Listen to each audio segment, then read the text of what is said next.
President Bashar al-Assad underlines the integrated economic and political vision between Syria and Iran, which distinguishes the relations between the two countries.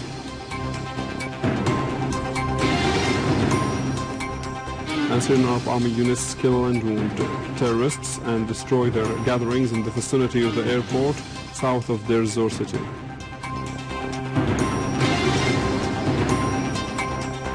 And the Turkish authorities arrest 22 police officers at the pretext of their involvement in tapping politicians, civil servants and businessmen.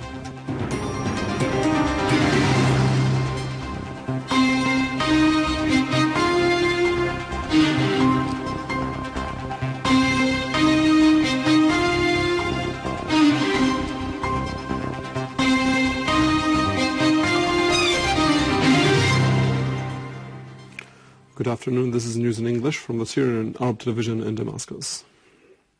President Bashar al-Assad has underlined the integrated economic and political vision between Syria and Iran, which distinguishes the relations between the two countries. Receiving Engineer Rustam Qasimi, chairman of the Committee on Developing Iranian-Syrian Economic Relations, President al-Assad highlighted the need to facilitate measures and overcome obstacles that stand in the way of developing bilateral economic cooperation, which enhances the two countries' historical relations and serves the joint interests of the two peoples.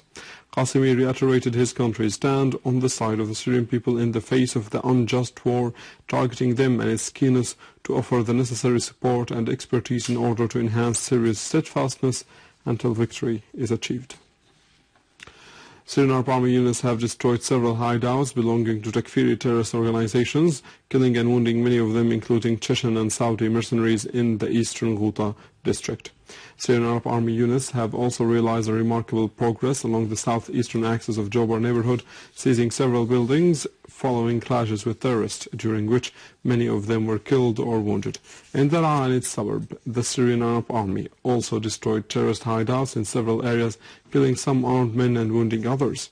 Many ISIL terrorists were also killed or wounded in Al-Jbeli, Al-Rashidiyya, Al-Urfi, Al-Sina'a, and Hwaj al-Saghr in Deir ez-Zor city and its surroundings. Some of them were foreign nationals.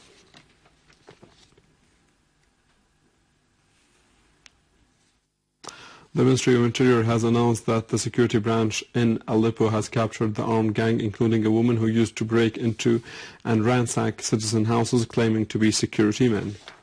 Money, gold and weapons which were in their possession have been confiscated.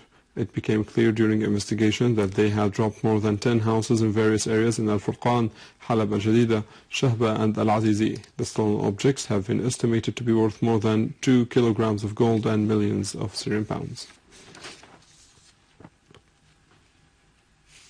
In Ein Al-Arab, the People's Defense units, together with the inhabitants, have been able to liberate 80% of the city, inflicting on ISIL terrorists huge losses in men and material, and forcing them to retreat.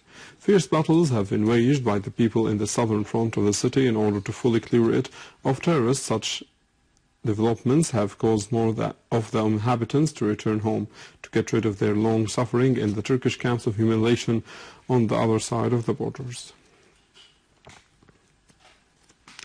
Iraqi security forces said that 8 people were killed and 11 others injured in a series of terrorist attacks that hit different parts of the capital, Baghdad. Meanwhile, the Iraqi army has killed 26 ISIS terrorists in BG, Salah ad-Din Governorate, along with security forces that has arrested terrorist Atwan, the Chechen, who is responsible for arming ISIS terrorists south of Al-Fallujah. The security forces also seized a vehicle loaded with arms on the road of Amiria, Al-Fallujah.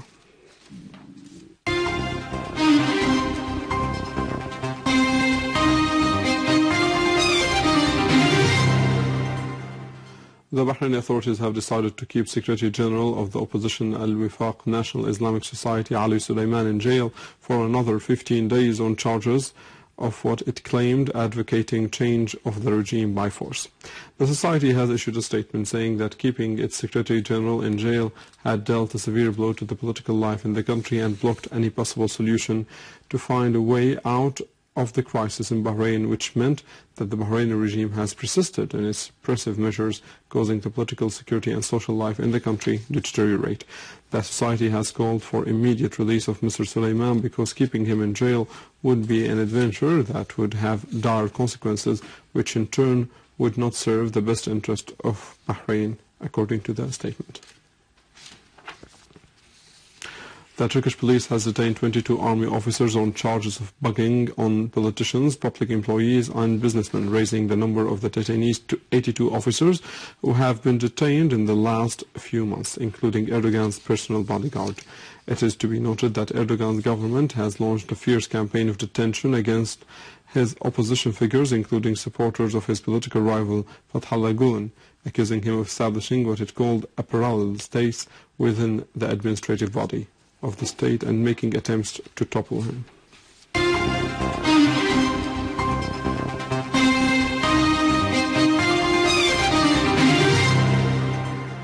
Participants in the 11th Islamic Scholars Forum, which was held in Al-Assad Library in Damascus, discussed the invasive takfiri phenomenon and religious extremism, as well as the role of scholars in curbing extremism.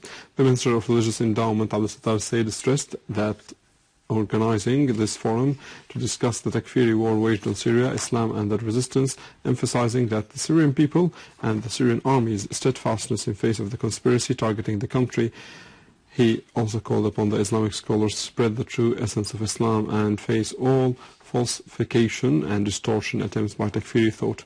For their part, the participants called for combating efforts to confront the enemies of Islam and foil the attempts by them to spread sectarianism and sectarian strife and sedition.